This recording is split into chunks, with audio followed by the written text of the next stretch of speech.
2 धावा कंप्लीट केल्या गेल्यात.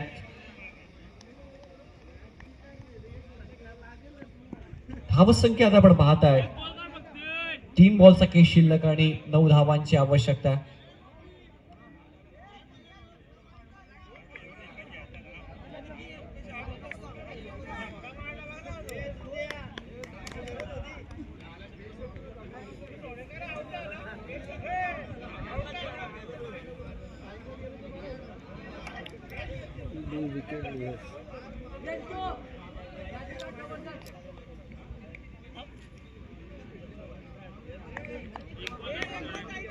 दुसऱ्या धावेसाठी फलंदाज रनआउटच्या स्वरूपात बाद झाला. एकच धाव मिळेल आता विजयासाठी. 3 बॉलचा खेळ शिल्लक आणि 10 धावांची आवश्यकता. तिसरा आउट झाला. 2 धावा कंप्लीट म्हणजे 3 बॉलला 9 बनवायच्यात आता.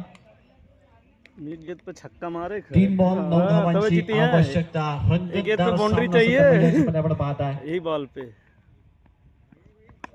ऑन साइडला फटका जबरदस्त टिपमध्ये रितेश शेलारच्या हातामध्ये. आप जीत गए शेल आणि ते 1 मोर विकेट डाऊन. फलंदाज शैलेश मागे बॅक टू द डगआउट.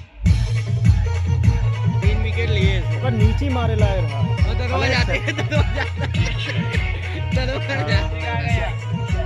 दादा तोहर भिड़ो में बनाई.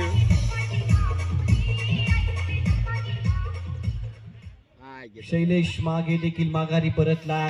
समीकरण थोडंसं आता जड होत चाललंय. 2 बॉलचा काही शिल्लक आहे.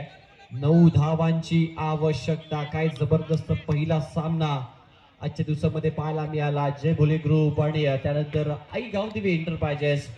रमण शेलारची विकेट भरपूर महत्वाची होती आणि ती विकेट मिळाली. त्यानंतर या मॅच मध्ये पूर्णपणे कमबॅक केलंय. नवीन बॅटर मैदानाच्या मध्ये ऋतिकाला. 2 बॉल मध्ये 9 धावांची आवश्यकता. या बॉल मध्ये एक मोठा फटका अनिवार्य. प्रयत्न राहिला होता परंतु अपयश. आता 1 बॉल 9. सामना पूर्णपणे आपल्या बाजूने झोकवलाय. आई गावदेवी एंटरप्राइजेस टीमनं भरपूर चांगला खेळ या टीमचा राहिलाय. 1 बॉल मध्ये 9 धावांची आवश्यकता.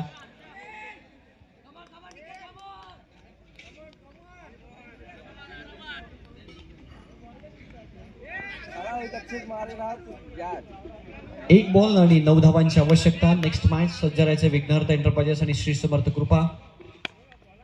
शेवटचा बॉल या ठिकाणी व्हॅलिड आणि ते सामना जिंकला टीम आई गावदेवी एंटरप्राइजेस. हार्दिक हार्दिक अभिनंदन. हार्ड लक टीम जय भोळे ग्रुप. चला दोन्ही टीमने हस्तांदोलन करायचंय. मैदानामध्ये एंटर व्हायचं आपण आणि